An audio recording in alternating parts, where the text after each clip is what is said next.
Hello, my beautiful people. Welcome back to the podcast. This is episode 2. Let's vibe with money. Today, we will be talking about relationships, in particular, the relationship that you have with money. Our special guest is Dr. Susan Nicholas.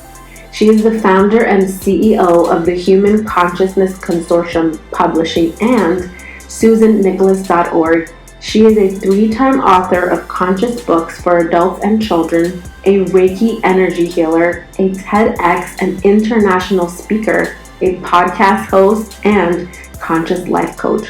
Her diverse work has a common thread to awaken humanity to consciousness. Welcome, Susan, to the show. Thank you, Elizabeth. So happy to be here. Thank you. You're welcome. How are you today? I'm well. I'm very excited about our discussion. Yeah, I can't wait. And I'm sure our listeners cannot wait, especially right after Thanksgiving. This is exactly what they need. So let's get started. Are you ready? I'm ready. Let's do it. What is your why for caring about the relationship you have with money? And to further elaborate, what made you decide to take your relationship with money serious and the energy you have with money from ancestral roots? I wanted to really think about money and how we use it in our society. Money is, whether we like it or not, is essential, but it's also complex. It has a great complexity in our modern society. We created a monetary system that started with bartering, where we traded goods and services for goods and services. It's really a way that we value our contributions to humanity. And so there's nothing inherently good or bad about money. It's just our means of exchange. But now it's gotten very, very complex. It's a very elaborate web of financial systems and economies in the world today. And we can really get lost in that. And money, I like to go back to the core of it, beyond the exchange of it. It is energy at its core. And that's, I believe, something that has been forgotten in the whole exchange and transaction process, that this, in fact, is a physical thing.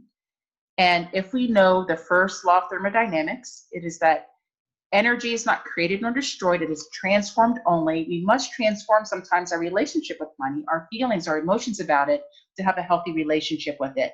Because at its core, again, it's energy. In its physical form, it is matter. And so this really goes back to a subject I love, which is physics. I love quantum physics, and I love the idea of energy of it all. And I try to bring this idea of money down to a level of really of beingness, of consciousness, of our relationship with it.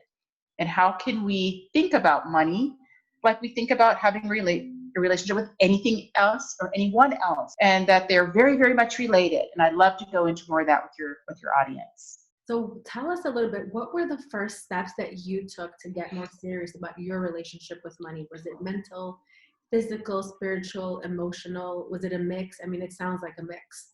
It was a mix. And what it was for me, Elizabeth, was I realized that it took me a long time, but I came to the realization that money was difficult for me. It was difficult for me to earn. Like, I had to work very, very hard. Like, I believed I had to work very, very hard to earn money. And I would look around and I would think, okay, what's wrong with me? Like, I'm smart, I'm this, I'm that. Why don't I have all the money that I could possibly need and want? Why did it seem or appear easier for others than it was for me? Why was I working tirelessly? Like, why was I exhausted in the pursuit of money? Why was I taking jobs? Why was I doing anything because I needed money? Instead of like the other way around, like I was doing what I loved and money came as a result. I was like really forcefully, deliberately in the pursuit of money. And that pursuit was exhausting and unfulfilling. I had a conscious awakening in 2012. And from that space, there were many, many things that I began to understand and have clarity about, including what I call the illusion of time. I could conceptualize time for the first time, but I could not understand the money issue and what was going on with me with regard to this money. But I did know that inside I had a lot of shame around it. I never wanted anyone to really know how much I struggled with it. I don't want to say pretend, but I wanted to show up like I had it all taken care of and under control. But inside I was just, shaking in my boots. I didn't know where the next money was coming from. I never felt like there was enough. I felt like it was too hard to come by. I was very frustrated by it. I would, lose my appetite over it. So that's where it began. It really began with me waking up consciously and noticing these feelings that I had inside me when it came to money, my struggle with it, and then beginning the questioning of what is this and why. And that has been the ongoing journey with what I call the consciousness of money.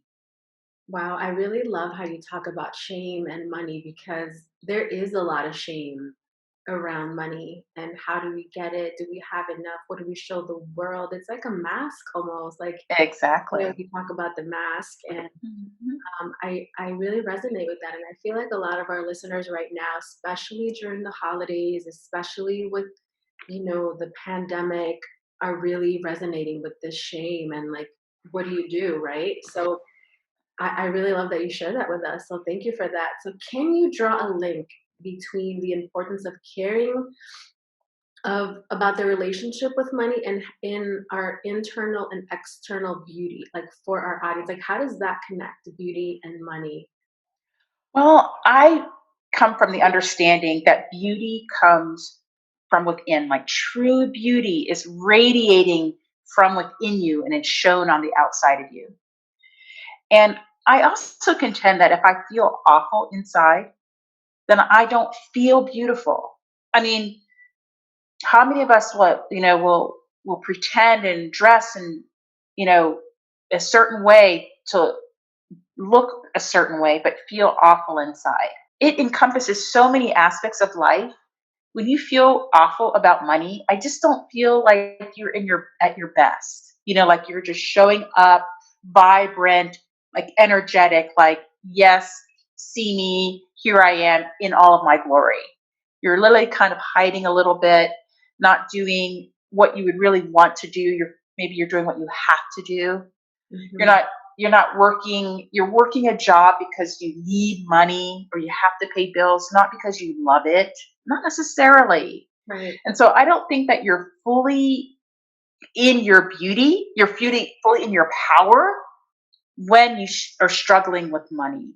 And so I think they are intimately related because money is a relationship that we have, not unlike the relationship we have with ourselves, with our loved ones, with our coworkers, with our family members.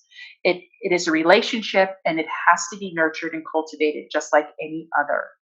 I love that. And as you're talking, I'm kind of thinking about myself, like in the past or moments where, when I did have a good relationship with money and when I didn't have a good relationship with money. As you were talking, I was imagining like me getting dressed up and trying harder, like making sure that my hair was done and that I needed to look so perfect because I didn't want anyone to know that kind of feeling that I was lacking, that I didn't know where my next Right. bill was coming from or how was I going to pay my, my car payment or like what am Right. activity money for my child. So I resonate with that. And I don't know, I had this thought just now where I feel like I think of beauty when you're talking, it's like this flow of life and energy. And I think this energy of money kind of caps you, like limits you into flowing. Like you can't Right. flow. You can't like say like, back in the days when we used to barter, like, oh, I just made this basket, like let's exchange because I really, really like, I don't know, those boots. Like that Right. didn't happen Right. anymore. So it like caps you and makes you kind of like it shocks you and says like, "No, you can't. You can't get that." Like you, and so you can't flow. You can't like get this Exactly. right. So I think that's so beautiful. Yeah, and it shows, especially over time. Like we may be able to put on our fancy clothes or what we do have and our jewelry and our makeup and our hair done, but it begins to wear on us if we have worry because it'll begin to show up as physical ailments or pains in the body. If you're not eating well, if you're not sleeping well, all of this on your beauty wheel, all this stuff, if we're not in harmony with self, it begins to show. And there's not any amount of makeup you can put on or fancy clothes, that you'll see the broken person underneath. Yeah. And really, and I also, I also think it when we heal our relationship with money, we it like it gives us our youth back. Like I think worry and struggle and pain ages us as well. Oh, yeah. And I know that when I had my conscious awakening and I began to let go of all of this that was burdening me, I felt like I got 10 years back on my body. Seriously. Like I was like, I felt like I looked older 10 years ago than I do today. And I believe it's because, and I'm not wearing any makeup for you today. So, but I really believe it's because I became free of so many things that were burdening me at the level of this soul. And once I released that, it's like my light could come out. That my inner glow, if you will, could show itself. And it wasn't being muted by all the heavy emotions and feelings that I had. And money was like top of the line, top of the list. So, what ways do you ensure to have a good relationship with money in your daily life and beauty routine? Any tips and tricks for our audience listening in right now who actually are like dying to hear? I do. So, firstly, when it comes to money, I have come to the understanding that you never have to worry about it. Now, that sounds counterintuitive because I used to be in this mindset where if I perceived there was going to be a monetary shortfall, I felt like it was my duty to worry. Like worrying would put me in motion and get me working and motivate me to do more, do more, do more. So I could meet, I could close the gap, like whatever. I always felt like I had this many obligations and this much money, like it was never balanced, right? Yeah. And so I used to even say to myself, like, in my sleep, that in my subconscious, that, oh, when I have all the money, then I guess I don't need to live anymore because I don't need to work anymore, I won't have to do all this stuff. And so I held these very deep subconscious barriers to having wealth, because of course the body, it didn't want to die. It says, well, Jesus, Susan has everything she needs and she's gonna die, because that's her belief. And so I had to start shifting that, shifting those thoughts, those beliefs, those feelings. And I came to the understanding that we never, ever, ever have to worry. Worrying is a choice. So let me give you an example, a real life example. Let's say the rent is due next week and I do not know where the money's coming from. Hmm. My habit would be like to worry myself to death, lose sleep, lose my appetite. I would say, oh yeah, I'm growing an ulcer, worrying, fretting about, I believe that I didn't have it or it wasn't going to come, so I'd have to borrow. And then, then I would really show up in a place of like weakness. And I didn't like that. I was like, wait a second, I'm so capable. Why isn't this coming? But I realized something in this, Elizabeth, that the more that I worried, the more that I fretted, the more that I felt small or inferior because I believed I didn't have enough, then more and more situations that were demoralizing, that were inadequate were showing up in my life. There'd be more bills, there'd be more obligations, there'd be more surprise, something broke, something breaks down. And I was like, unbelievable. I was like, like a shit storm, like all this stuff would happen. And I was like, how is this possible? But what I didn't realize is how powerful my feelings were.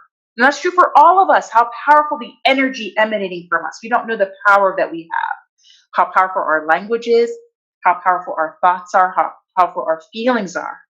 And so if I resonate this energy of worry and fear surrounding money, only more worrisome and fearful things will show up surrounding money in my life. I'll have a lot more to worry about and a lot more to fear, because we haven't yet learned that our feelings, the truest feelings resonating from our heart center, are the language of the universe. That is what the universe responds to bring more of into our life. So I began like working on how I feel, because I could comprehend that intellectually, but I didn't know how to feel different. Because I was conditioned, like, for so many years, all of my life, I felt horrible when there wasn't enough money. I would just literally decompensate. And that's where my conscious awakening and this energy healing all came in. Overcoming fears, overcoming scarcity, this energy of deprivation or shame around money requires us to trust implicitly in this universal order of things. I mean, implicitly, without doubt. Which is so hard. It is. But a few tricks. I'm going to share a trick with you, Sure. with your audience. So when I would start to feel that way, Mm-hmm. I would examine it. I would say, okay, I would stop in my tracks. I could be driving on the road and swear to you, Elizabeth, I would pull over. Wow. Whatever I was cooking, I would stop and I would be with me. And I would begin this process of it I call healing breathing. And I would say, okay, I feel this. And I would just start breathing. So I would say in, out, or 1, 2, or humdrum, whatever you want. Mm-hmm. I am, whatever it is. And then I would notice I would begin to feel a calm in me, like that erratic, anxious, fearful, driven, anxious behavior would begin to dissipate. And then in that space of like calmness and quiet of that meditative breath, I would ask, from where does this come? What is this? And that took me back to my childhood. And I realized that the energy that I carried far into my adulthood had the origins in my childhood. And some of it, as I began to become more conscious, in my ancestral lineage, everyone in my family was poor. But they believed they were poor. Right. We came out of poverty. And so I didn't realize that no matter what educational degrees I earned, what jobs I had, it didn't matter where I lived, it did not matter. I still carried within me that energy of deprivation. And until that was transformed, I would just have bigger money problems. Like as my life expanded, then there'd just be bigger money problems. Right. And so really, it's really about owning this energy of us, acknowledging that you are more than a physical self, that you are a soul in the embodiment of a human being, and that soul has energy, it has memory, and it is showing you over and over again with your life circumstances and situations things that you're meant to overcome. And for me, I had a whole lineage of money problems. Um, and know this, that when you do this, what I call introspective work of observing this, of coming to peace with it, of acknowledging it, of transforming it, that you have the power not to just transform your own life, but that of your ancestral lineage, that it heals. Oh my goodness, this goes to the edge of infinity. Yes. This energy healing. And so that's what I began doing. I began healing myself. And in doing so, healing this energy, this soul energy of me that is infinite as yours and as everybody that's in existence. We have this depth of existence in our soul lineage. And sometimes we carry over into this embodiment all the things we didn't take care of in the past, our past lives, our past embodiments. And I was carrying a whole lot of hurt when it came to self-worth, money, uh, just owning my value, and I think a lot of women do. And so that's the work that I do now. I mean, that's it's all of it. That's what I do in my Frequency of Money program. That's what I speak about. That's what I did my TED on with you. It's about this money consciousness. How do we overcome this ancestral, this deep hurt, this deep energy of not having enough, of this energy of lack, of scarcity, sometimes deprivation, sometimes shame around money, which I carry. Right. And there's also fear related. Yes, exactly. Yeah, the root of all that is fear.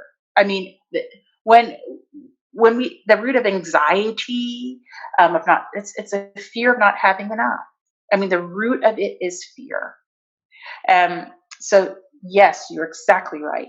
Um, that the worry part of it, the root of that worry is fear of not having enough. We just give it fancy names like worry, Right. you know. I heard them. But yeah, but the root of that feeling, that energy is fear. Yeah. And so once you become, I would say, more in tune with yourself, examining what those feelings are, you have the power to transform it. And there's another secret about our feelings I'd like to share. Tell And us. that is, once you transform those feelings, see, they're meant to be felt, and they're meant to be felt until they're transformed. But once you make the transformation, you don't need to feel it anymore. So once you overcome the fear, the worry about money, you're like, oh my gosh, I'm in a benevolent universe. Everything is here for me. Wait a second, I'm a goddess, right? I just forgot. Yes. Once you get that, then you don't have to feel the fear any longer. It's like, oh, it's been transformed. Right. You got it now. And so it's almost like learning to ride a bike. Once you get your balance, you don't have to fall off your bike anymore. Right. You don't have to, you got it. You've got your balance. And I really think it's more about your inner self, like this inner knowing, this inner trust, this inner strength. Once you got it, you're good. Yes. You're this confidence. Mhm. Once you own it and it's good and you're solid with it, you don't have to go without it again. Talking about fear, and I heard somewhere, I can't remember if I studied this, I've heard it, but like it was circulating around in my periphery, and it was like there's only two states to live in love or fear. And Hmm. everything else, like you said, is an extension or a fancy word to describe that type of fear or love. And so it goes back to your energy. Like this is an energy that you are feeling, an emotion that you have to process. And so, what I understand, and maybe our listeners will maybe see it this way or not, but what I understand is that once you have this emotion and you let it, you feel it, you see it, you transcend it, then you're good. It's really hard to do that, right? So what we have done, we've learned to do over the years to cope with it, we kind of shove it in a closet, and eventually that closet gets full with worry, with fear, with Hmm. shame, with sad. I mean, we can go on, we can like Google antonyms for this word, and we can fill that closet up, and eventually it starts overfilling, and then you're like running away from it. And so like if you just open the door and just kind of let it and then you feel it, and then it's an empty closet. But that's the imagery that I was getting when you feel it. Yes. Either we face our fears and Hmm. get to love, or we keep on shoving it there, and then Right. that's where things start building up: anxiety, insomnia, shame. It just becomes like this state that we're living in, and we're unable to now. It's become so much to deal with. You're like, oh gosh, I have like 400 emotions there that I don't. Right. Where do I start? Where do I start? Like, Exactly. Exactly. You hit it on the nail on the head, Elizabeth. And you talked about that closet. I love that analogy, that there's so much that, like the skeletons in the closet, there's so much baggage in there that you're afraid to open the closet. So I used to feel that way too. And the way that I described it was, I had a rage in me. Like I was like, and I felt like if it came out, I would lose control. Like it would all come crumbling down. Like I wouldn't be able to control it. One thing that I did, and I think that can help many, many people, is to recognize that you're not that 5-year-old anymore. You're not that 3-year-old anymore, that you are stronger. That all that stuff, you've made it because you're old enough now to look back on it. So that's a testament to your strength, that you have come through it and that you are okay. You might not be exactly where you want to be or how, but you're okay. You made it. You've survived this. And so that's how I think about the stuffed closet, all these heavy emotions that we carry, is that I am strong enough to feel it now. mm, I'm strong enough to transform it now. I know better now. And so when we avoid painful things, I believe honestly, Elizabeth, that we believe our own heart will break. that it will just be too much. We cannot handle it. Right. But I tell you, the soul of ours is quite wise. Just like the soul says, oh, we don't want Susan to die, so we're going to make it hard and we're going to make her work, because that's what she believes. Mm-hmm. The soul of us also knows that what we can handle. So the soul of us, it won't give us more than we can handle. It never has. We've made it, right? It does not give us more than we can handle. Only if we believe that it is too much. But if I recognize that, wait a second, the soul, the embodiment of me wants only the best for me. It wants me to feel through this. It must be transformed. That's why I am here. Mm-hmm. It will not give you more than you can handle. I'll be honest with you. So I've been consciously awake since 2012. I mean, like full on awake, like out of body awake, chi energy moving through me awake since 2012.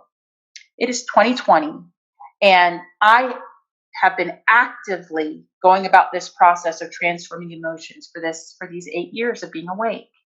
Now, I am 48, so think about all the 40 years that I wasn't doing shit except like holding back, But I have been transforming it. Yeah. I've been actively doing this process of introspection for 8 solid years. I have committed to it. It is a lifetime commitment. Because it doesn't matter how conscious you become, how old you become, how wise, whatever you want to call it, life will continue to happen. Oh, But yeah. what shifts is how you show up for it. So it's not that stuff doesn't happen. There aren't scary things. There aren't things that you find fearful or hurtful. That's not the case. It's how you be. It's how you show up for it that's now different. Wow. And so I had this idea that once I became consciously awake and I got it, I understood it, then life would be like so easy. Like I'd just be like, oh, now I can relax. That hasn't been the case. The universe doesn't promise you ease. No. You are promised that you will be supported. You're promised that you will be loved, that you are loved, but not that it's going to be easy. Not that you're just, oh, whatever I want's going to come to me. Because one thing that I used to kind of like, it was a rub. Like one thing I didn't understand was like anything is possible, right? The universe, it's like that. You can think in it and it is. Like you don't even have to complete a thought. The power of this universe that we are a part of, that we are made of, has the ability to manifest without you even completing the thought. You start to think it and it is. Right. It can manifest like that. And so I'd come back to this third dimension and I'd be like, why is it so hard here? You know what I mean? Like, and then I realized that, we have so much stuff, that we're processing, that if we could manifest like that while we're here, this place would be like trashed. There's so much negative, heavy anger, like fears occurring, that if we were manifesting as we have the power to do when we are not in form like this, then I think we would have trashed the earth a long time ago. Oh yeah. Because there's so much hurt going on. So we're just not in a place for that, because we're overcoming some very deep, dense, heavy emotions in this lifetime, like fear, like we talked about, angers, different pains, a lot of life. We are struggling and suffering in many ways. And manifesting from that place is quite dangerous, as we know. Yeah. We're not manifesting from love. No. Not most of the time. And so once we, as a collective conscious, raise our vibration enough, then I believe we may have the opportunity, maybe not in the third or fourth dimension, but maybe the fifth, in a higher dimension, to be able to manifest freely, like we can, like what is possible for us. Mm-hmm. But what we can do is we can continue to vibrate higher and higher frequencies. So even though you don't know where the next is coming from, you don't have to embody the fear around it anymore. You just trust and you just be. Hmm. And you let the universe work for you and amaze you in its possibilities. Right. I love that. And you're so right. Surrendering is like, you know, the hardest because of the trust. And a lot of us don't have a lot of trust. So, but when you ask, the universe will support, like you said, and the universe will love. So you just have to be open and willing to receive it. And that's another one. Just not feeling worthy of feeling it, like shutting it out is huge. Hmm. But with that being said, you are an expert in, you know, money and energy and in relationship with money. Do you ever have your down days where you're just not vibrating as high? You're like, maybe I know you said you've been working for 8 years straight since your awakening on this, and it's really hard work. I know people think it's like all rainbows and butterflies. Just get your cushion out and just sit there and yourself away to like another dimension, and like everything is beautiful. And that's not actually, it's actually, I feel like from my experience, I feel like it's a little worse. Like you have a taste of what could be, and then you come back. Right. Why am I here? What is happening? Can you tell us like a little bit, like what grounds you? What keeps you back on track when you have these down days? Do you have these down days? I mean, we're human, right? Right. And of course I do. But what I notice now is that when I have these energetic shifts, I can feel them. I'm very aware of them. I have awareness, and I ask again, what from where does this come, and what is this about? And usually it's about fear. It's usually the root of it is fear. And so I what I've come to understand, and what I do when I have the down days is I realize that they come when I'm shifting, when there's a potential upward vibrational shift. So I'm expanding. I call them the rings of expansion. Mhm. And just anyone can imagine this. Let's just say you're here, but you want something that's out here. Like I, I'm here. I'm driving a Honda, and I want to drive a Lamborghini, or I want to, I want something that I don't have right now. I live in an apartment. I want to live in my dream home. Mhm. You know, I'm carrying too much weight. I want to feel great in my body, and so it's going to cause you to expand or shift or change in some way to be able to achieve that. Because if you already were at that vibrational place, you'd have it already. Right. And so the fact that I don't means that there's something that has to occur within me. It's not about the economy. It's not about the president. It's not about somebody else. It's about me. It all starts with me. Mhm. And so when I'm shifting, when I'm like, oh, I'm ready for my dream home, and it hasn't shown up yet, or I'm not at the place for it yet, I'm like, well, what is it? What is my next immediate step? What I find asking why doesn't get me the answers, but asking what is it that I am to do to be able to achieve this, or where is what is holding me? Mhm.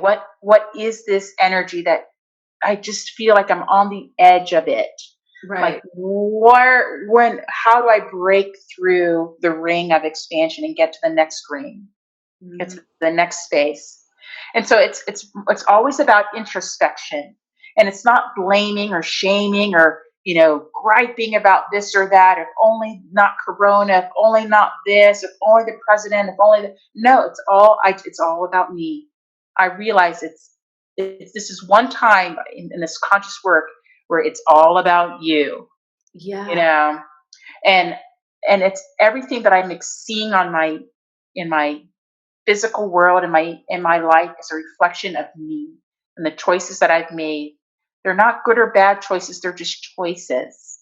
And then I have to understand within myself what I am doing that creates this.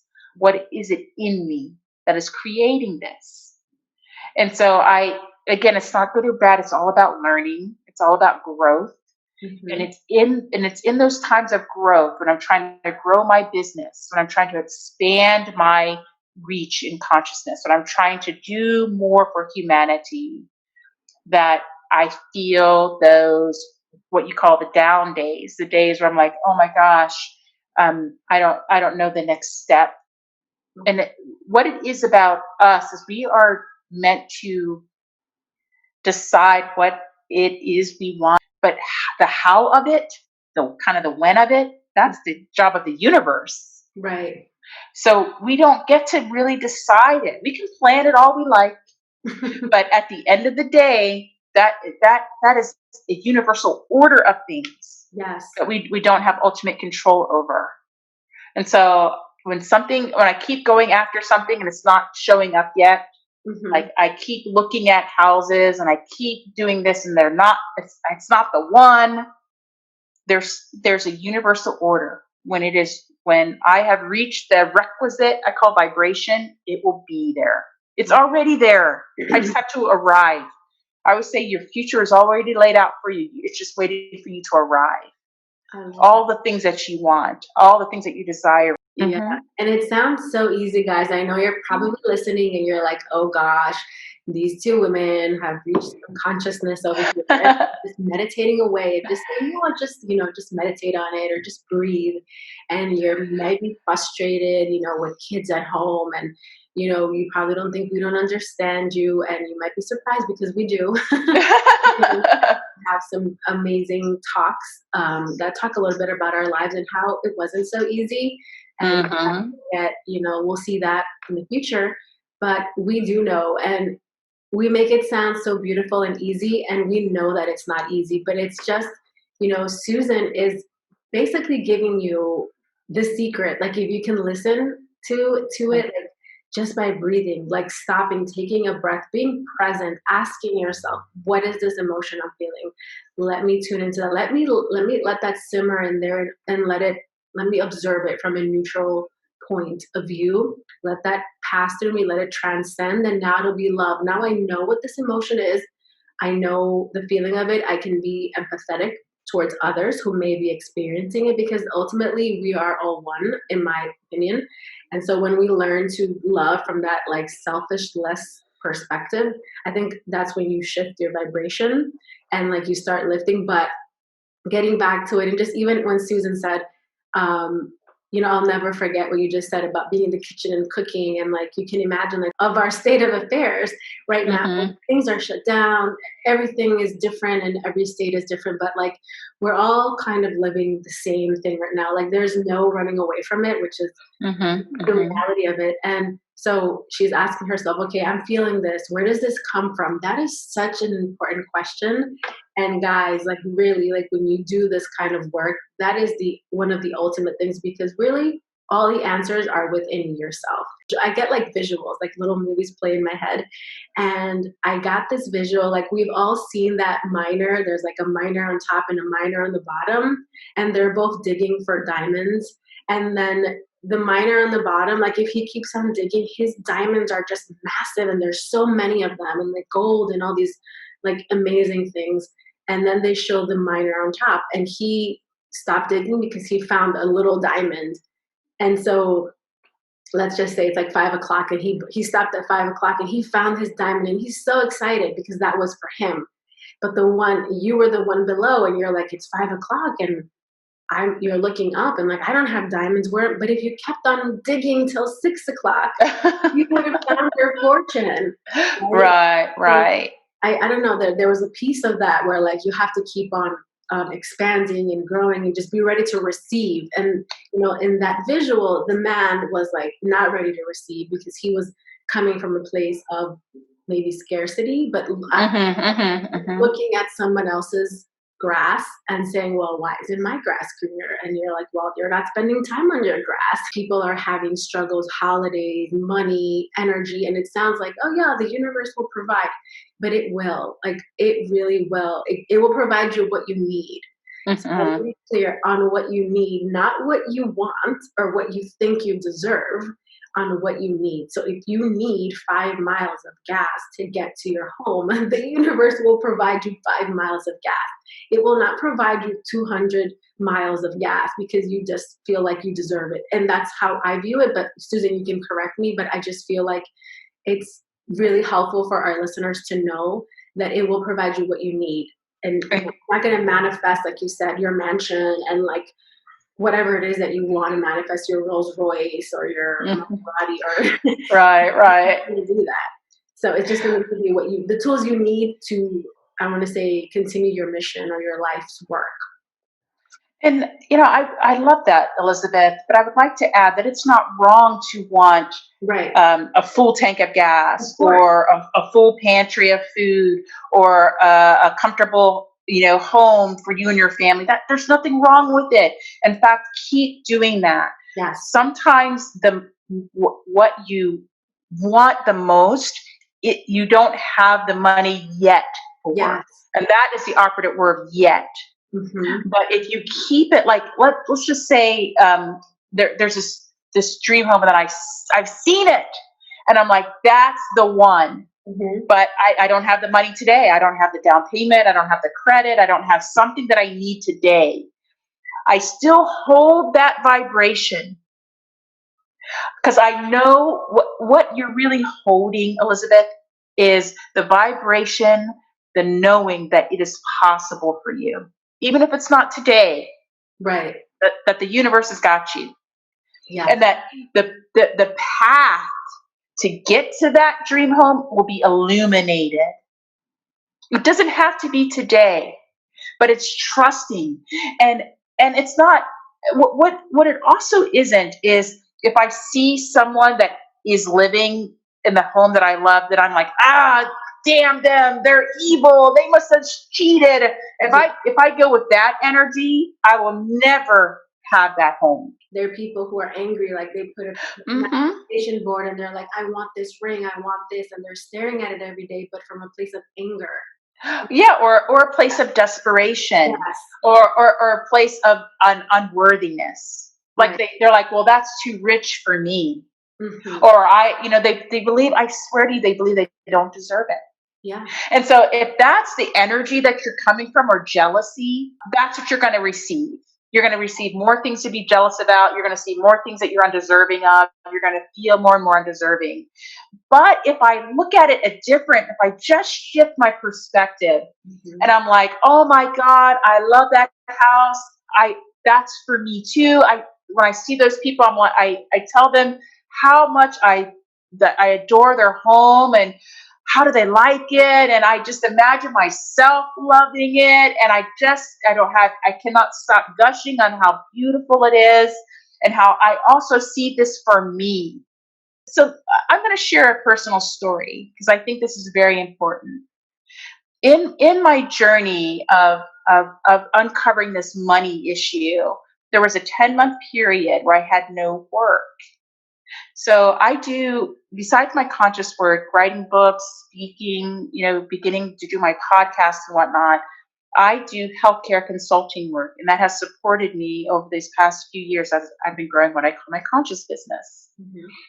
So in 2018, 2019, just a year and a half ago, like 2018, 2019 timeframe, there was a 10-month period where I didn't have consulting work. And that was really what was holding me up. And I noticed that I had never been homeless in this lifetime, but literally I had this visceral pain when I saw homeless people on the street. Wow. I would always try to give them money. Sometimes I would come home and I would cry when I would see homelessness. The universe is very clever in showing you what it is that you need to transform. And I needed to transform that energy of fear around not having a house, home, like a place. So the way that this looked for me was I had 10 months without work. In that 10-month period, I had accrued like $38,000 of credit card debt that I couldn't pay back. I couldn't afford to pay my rent anymore. I was evicted, and I had to move back home with my parents. And I remember I cried and cried about it. I felt ashamed. I was like, I can't take care of my son right now. I was beside myself. Mm-hmm. And this is when that shame around money came up for me, because I had to go home. But in going home, I had to heal, because I had been running away from that place where I grew up my entire life, because I grew up in poverty. I came from a place of poverty, of living in low income housing, being on the welfare system, not having enough to eat, being unclean with lice in my hair, with having being born to a teenage mom without an education. There's so many, a family that didn't really value education, just cycles and generations of poverty, of poverty, of poverty, of poverty. That's all that I knew. And I moved far away. I tried to physically move away from it. I tried to educate myself out of it, but I still held the energy of it. And I did not understand that. This energetic, the soul of me, what it was carrying.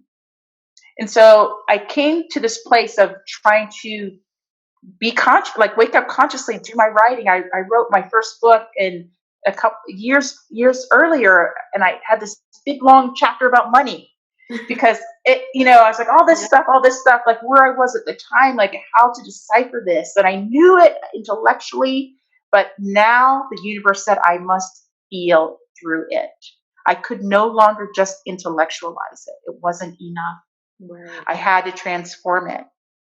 And so I had to go home, and I did what was like a walkabout of sorts. Like it's a journey within. I had to do this, and I had to go back to where I was born, go back to the projects, go back to where the whorehouses were, where my grandmother worked. I had to go back to this energy that I had been avoiding for my whole life, that I'd been running away from. And I had to really like embrace it. I had to forgive. I had to love.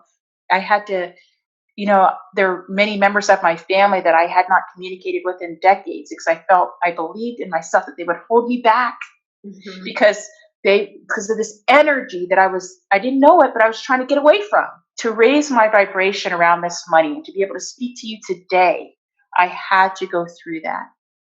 I believe it. I believe I had to go through everything to come here to be with you here today and with your listeners and who are listening today into the future.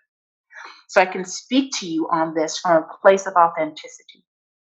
I know what it is to struggle and have fear around money. I've experienced it. And I've experienced it as an awakened, educated person, which I can even put the two in the same sentence. I was like, how is this possible? Right. How am I here? And I remember that I had to examine all those thoughts and beliefs I had around money, around shame, around my grandmother being a prostitute, around this unspeakableness about money in my family, about generations of my family never coming out of poverty. And I realized that it was all about energy that I had not transformed. I had intellectualized it, I had not transformed it. And in that period of time, trust me, I transformed it. I was like, I know I am going home, but more importantly, I know what it is I am to do. I had to transform it. I had to repair all of these relationships from my early life that I had been avoiding. And I did that. I called people that I hadn't talked to in 25 years. I went to places I hadn't gone to since I was like 5 or 6 years old. I did this journey with my father. I believe he had healing in it too. I moved a lot of energy with my parents as an energy healer, with friends, and I just let it go. I began to release all of that. Within 3 months of being evicted, of having to literally move from Georgia back to West Virginia, after literally, I almost lost Gracie, the Mercedes Benz. I could not pay for her for 10 months. I was like, oh my God, they're going to repossess my car. I was like nervous about it, but it came back to like transforming in this love. I call it grace because Gracie is still with me and she's nearly paid for and up to date, But there was time when I couldn't. Trust me, I tried everything I knew how to do, and the money wasn't coming, it wasn't showing up. And I really believe that there's a doingness, things that we have to do. Yes. And then there's a beingness. And I was not being open to receive.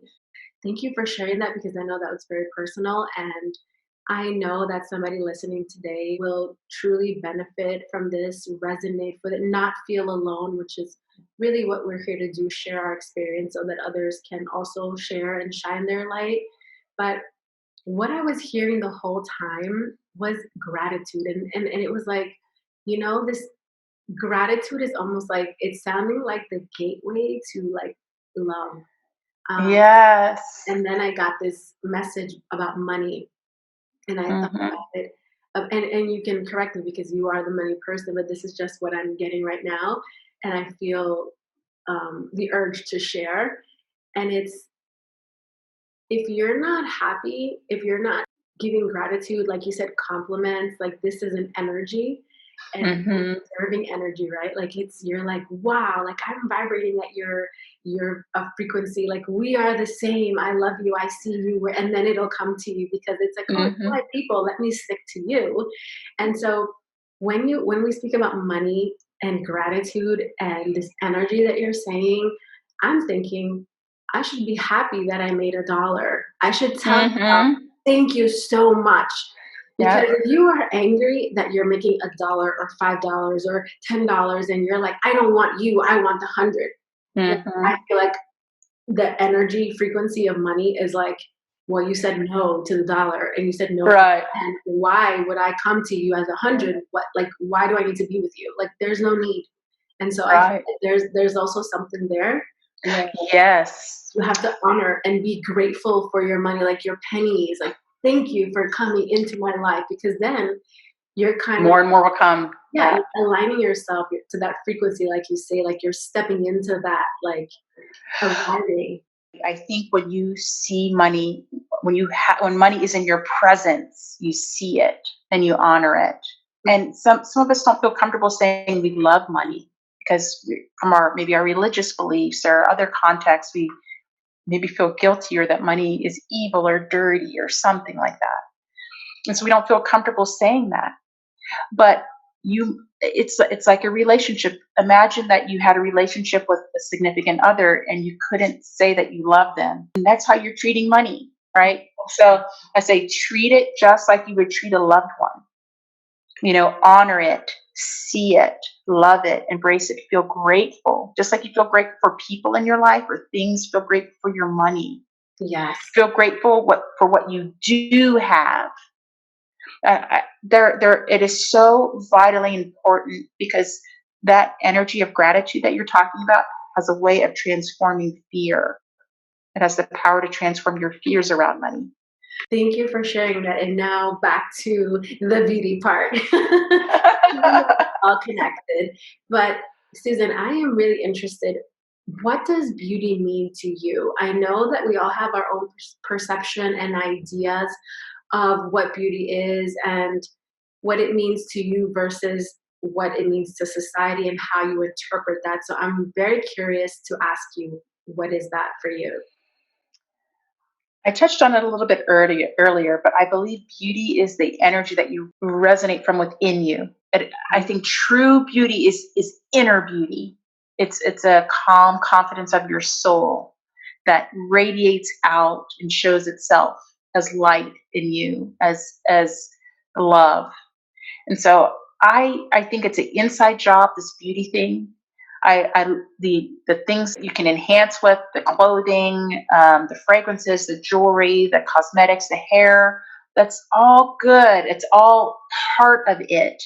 But I think the core, the root of it, is you, the energy of you that is radiating out, that is healing this body of ours, that is showing its full on like beauty. It's like the peacock feathers. It's like until that you get that inside job done, Yeah. it's not as vibrant.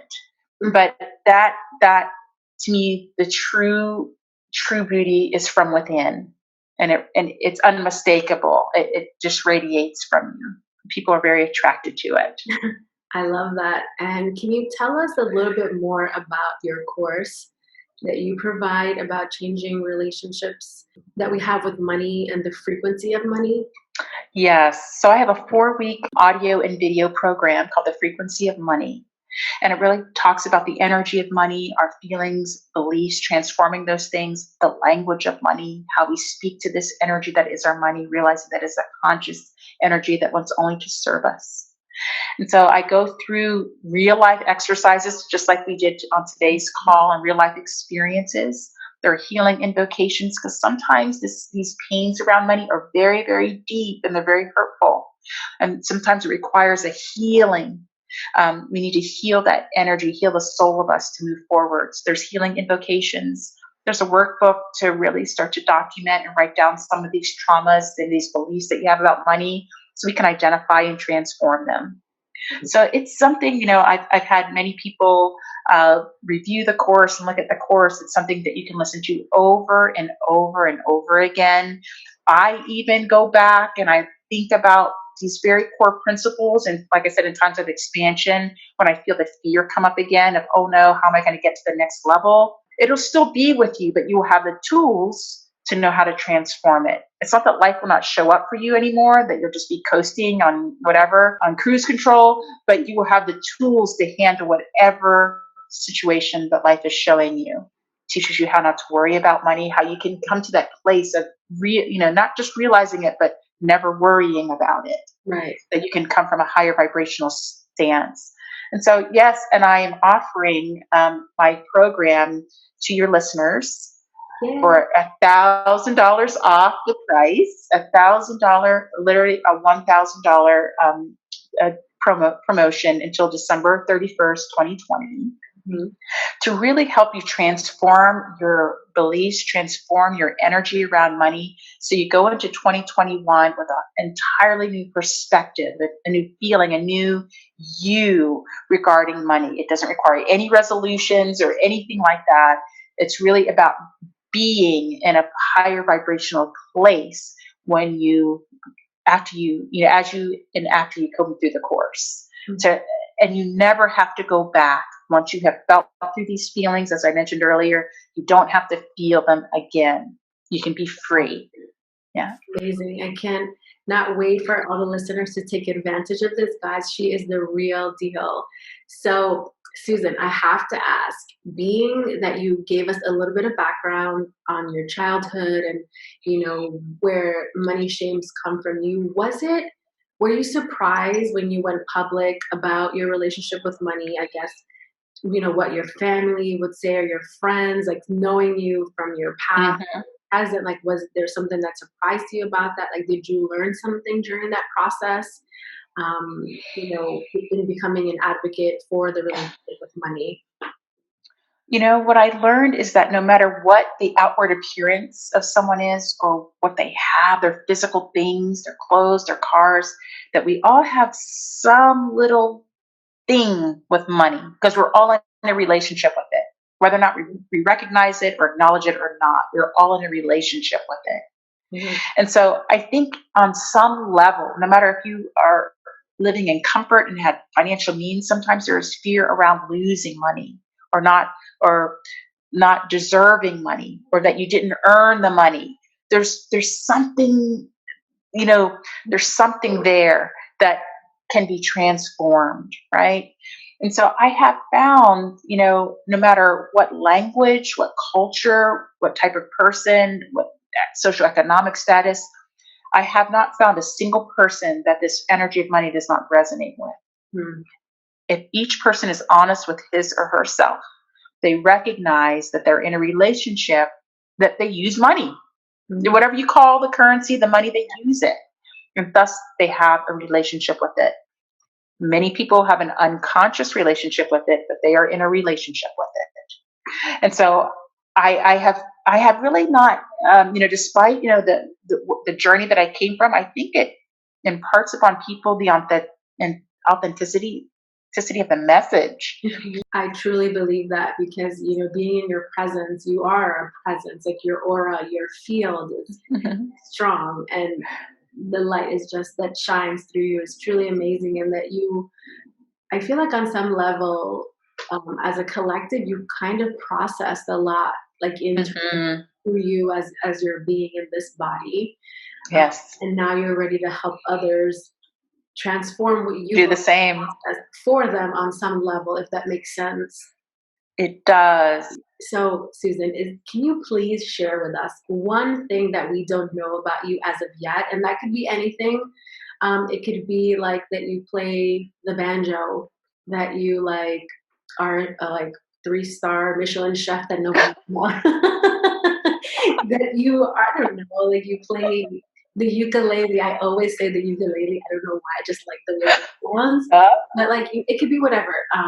It's totally up to you, but do you mind sharing that with us? yes. Well, in the spirit of beauty, I want to share with you that for a very long time, for like 20 years, I suffered from something that I called the ugly disease that started showing up for me in my first year in medical school. And it's called angioedema. And I had the idiopathic variety of angioedema, meaning that no one knew where it came from or how I got it. Basically, it's an autoimmunity, and I would be swollen like to the point of disfigurement. Wow. And that's why I would call it the ugly disease. I had all these tests done and whatnot, and everything seemed to be fine on, objectively on the test. But it was really from a soul place where I was carrying a lot of this energy that we spoke about, this energy of shame, this not enoughness, this low self-worth, and it was showing up. And it showed up for me as an autoimmunity. And I carried that for such a long time. I used to carry EpiPens. I've gone to the emergency department for it. I mean, oh my gosh, it would always show up just when I didn't want it to, it seemed like.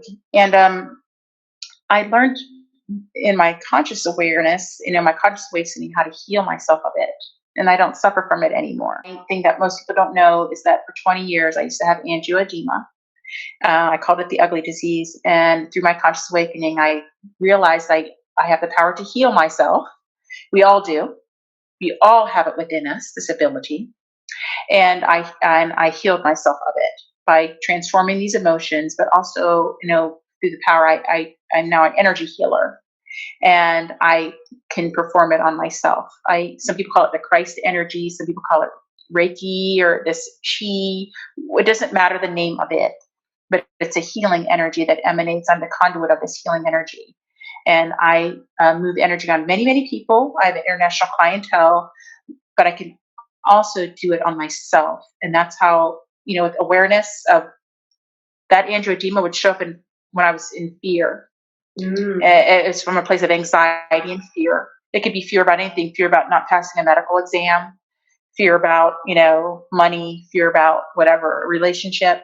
It would show up and I would be disfigured by it. And so I learned how to see that. Remember, I said I'd stop in the kitchen, I'd stop whatever I was doing, I'd pull over. When I would feel that come on, I could feel it coming on. When I would feel it, I would stop whatever I was doing, and I would acknowledge it. And then I would say, okay, it always was fear. It always came from a place of anxiety and fear. I would do my breathing, and then I would place my hands on the area that was starting to swell, and I would deliver the healing energy, and then it would go away. And so that's my thing that I would share with your listeners that I used to have. Well, thank you for sharing. I think that's super informative and obviously a testament to your work that this is how powerful it is. Yes, it's very powerful. If my allergies are related to my money situation. I have major allergies for years, so we'll have to visit that. Can you share advice with our listeners who may be stuck or struggling in the same situation as the old you was, in a ways to overcome it, especially in the state that we're in with the pandemic and how many lost their jobs or not having a steady income or are in the state of panic as prices go up and they're not able to pay like their rent or basic necessities? Any words of wisdom or inspiration for our audience to help them overcome this or just feel a little bit more grounded? Yes, it goes back to something that we had talked about earlier about not having more than you can handle. You're not given more than you can handle, and having often what you need, maybe not everything that you want in the moment. And it really comes from this place of acknowledgement, of acknowledgement that there's a universal order of things. And right now, it's global. We're all being called to transform something. There's a lot happening on the planet right now. The name of transformation, of higher awareness and consciousness, whether it be about our own life situations, about our political leaders, about our societal beliefs about different types of people, or the way they look, or their color, or their gender, or whatever. It's all coming up. It's all raising up. And so I think in this situation, we have to decide, what is the universe showing me about me? What is it raising? What is it showing me? It might be showing us that we harbor fears surrounding money, that have insecurities. Maybe there are things from our childhood that we got the full closet, right? All the stuff that it's like coming forth. But it's also giving us a moment to really take inventory of what we do have, to spend time with our families in nature, to have this place and time for introspection, to really examine, what are we doing here? What was I doing? What job that don't I have anymore? What was that? Was it to pay the bills, or was it in my purpose, my passion? And then it's an opportunity to transform. It's an opportunity to, I call doing this inner work. Yes, it's a little bit scary, but if you've made it this far, you have the power to continue on. But don't let this opportunity to transform that's in need of transformation, to do it while you can. Life isn't so busy. There were so many things, so many priorities that were misaligned in our busy lives of the past. We may get back to that. Maybe we never get back to that. But in this moment, what can you do? What can you create? What can you transform? And it's really asking all of us on a very deep soul level to trust that somehow there's another end to this. We come through it. How you come through it matters. The journey matters. What you did during, who you were, who you be during this time matters. And so you have there. I consider times like this. It doesn't always feel like it or look like it, but it's an opportunity. Yeah. It's an opportunity to do something that you've always wanted to do, to begin to start something new, to transform you, to get to really reconnect with family and friends, with yourself. And so, yeah, it's a lot of things that are happening this year, but I believe that there's a silver lining, and this is a universal message to all of us, that we are being asked to raise our vibration, to become more conscious, and to really look at ourselves in these moments. Wow, thank you for that. And, before I get to the end of our podcast, which I never wanted to end because we can talk for hours, all this amazing energy work, and just really we can, which we did earlier.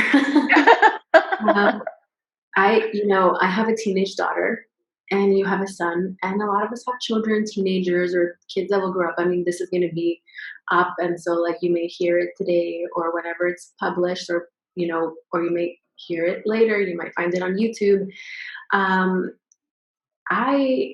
So with that being said, our audience is pretty broad, and I want to ask, if you had some advice to give yourself when you were a teenager or younger, what would you say to yourself, and keep that in mind, and this will apply to the teenagers that are listening, of the energy and money and frequency. I mean, I know a lot of kids today, it's not the same as when we grew up, right? Because we didn't have TikTok or Instagram or YouTube. We had to literally step out of our homes and knock on someone's door and then hope that they would answer, and then hope that they could be allowed to come out and play. Right. There was a lot that had to be done just to I don't know, play connect or something, right? Tactile, which no one has the patience for that today. So obviously it's very different, but kids today are like wanting to be YouTube stars, TikTok stars. They all want to be like on the internet making lots of money. And again, they're all have this relationship with money. They're more aware of money, purchasing online and Bitcoin. And there's just, it's being viewed in so many ways. So not to say that that's our experience when we grow up as teenagers, but if you could, with that in mind as well, give some advice to your younger self, like what would you have told yourself about money? And then what would you tell like a teenager today about money? I think I would have told my younger self, if I knew what I know now, that it's all about feelings. This is really about our feelings and being honest about them, not being afraid of them, not filling up the closet Mm-hmm. and coping with whatever it is, substances, drugs, avoidance, whatever our coping mechanism, running away as I did.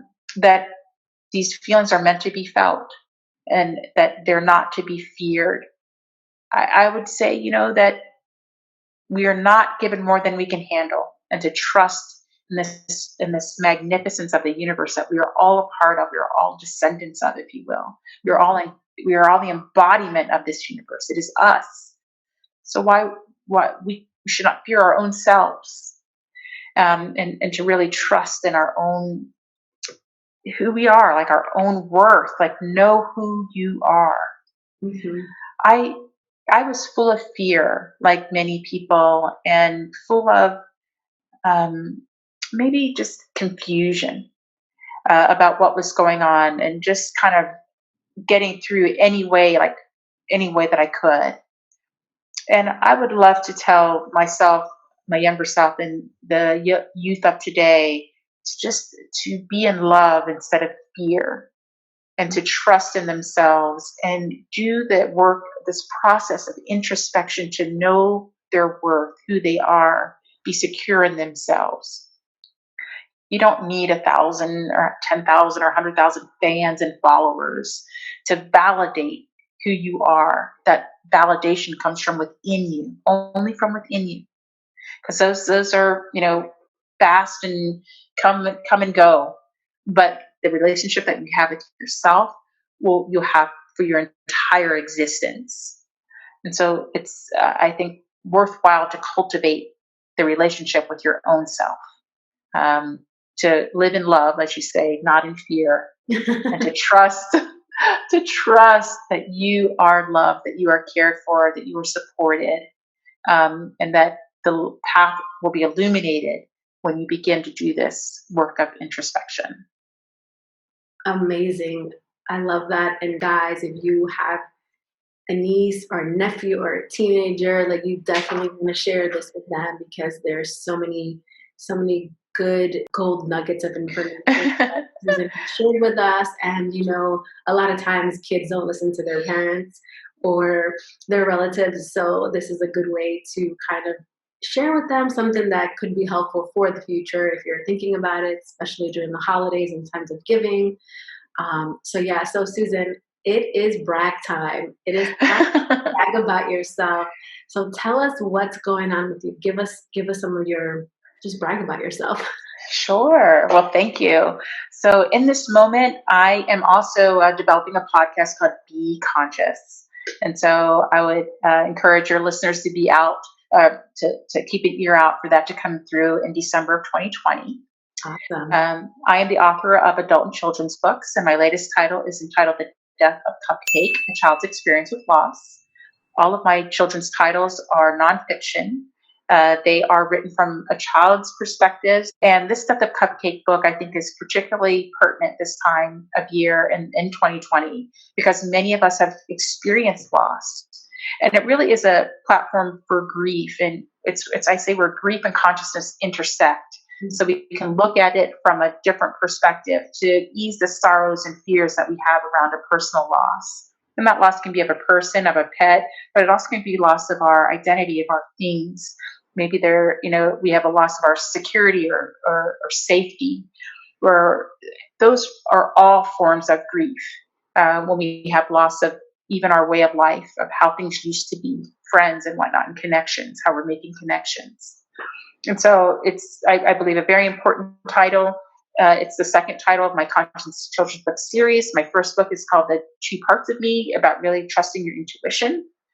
And it's, again, these are conscious children's books. They are all designed from kindergarten to fourth grade, ages 5 to 10 years.